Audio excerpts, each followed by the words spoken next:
Satan! The reason I'm tired is I had a really bad night last night. When you are a victim of sexual assault, and especially when it's by someone you know, and especially when it's by someone so close to you as your older brother, with whom I was extremely close. There's a really big mourning period that I think people don't really think about. I think people think that the biggest and hardest part about being sexually assaulted is loss of sense of safety and the sense of being violated and, oh, now I'm not going to be able to walk in public anymore. Well, most sexual assaults don't happen in public. That's a myth. Most sexual assaults happen by people you know. In my case, because I didn't talk about it for 5 years and I very much kept up the act, my experience with my trauma, my experience with my perpetrator, my experience with my emotions, all of those things come very staggered and in really different phases.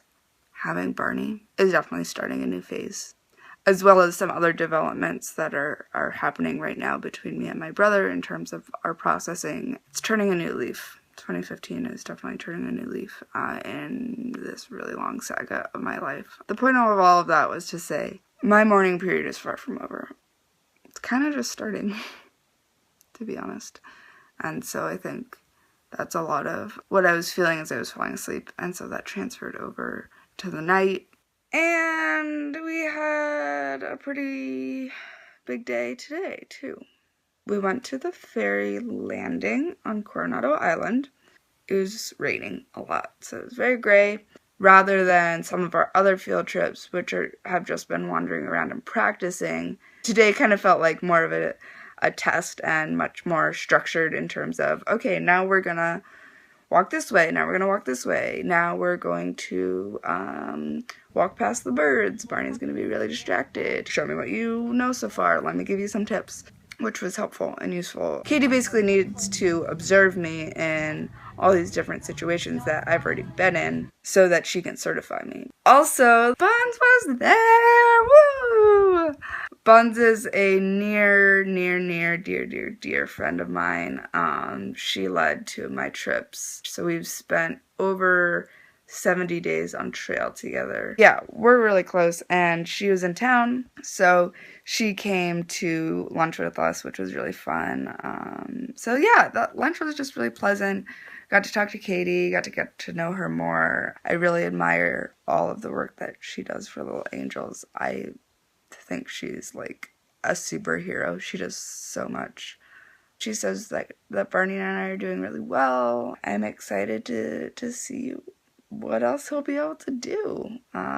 Katie said that backpacking and canoeing are definitely options. It's up from here.